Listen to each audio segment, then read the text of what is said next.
भाइयों और बहनों, इस इलेक्शन में सिर्फ 20 दिन बचे हैं और चॉइस मेरे और एंड्रू कोमो के बीच में है।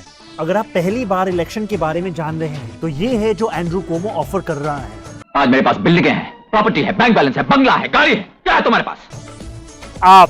आपकी वजह से हमने $8 मिलियन रेज किया है, 6 लाख से ज्यादा दरवाजे खटखटाए हैं और बस इतने करीब है इस शहर का पहला साउथ एशियन मेयर बनाने के लिए। पर बात ये नहीं है कि मैं क्या बनूंगा, बात ये है कि मैं क्या करूंगा हमारे कम्युनिटीज के लिए और हर एक न्यूयॉर्कर के लिए। मैं हमारे शहर को अफोर्डेबल बनाऊंगा।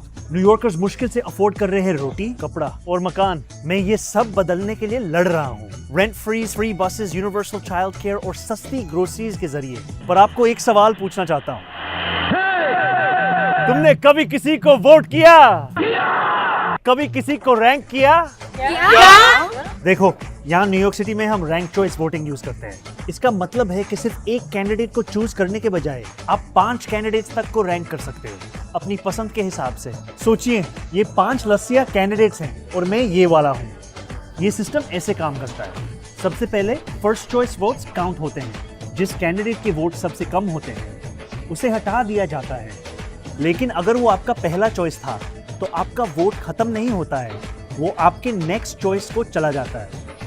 ये प्रोसेस तब तक चलता है जब तक किसी कैंडिडेट के पास आधे से ज्यादा वोट्स ना हो जाएं।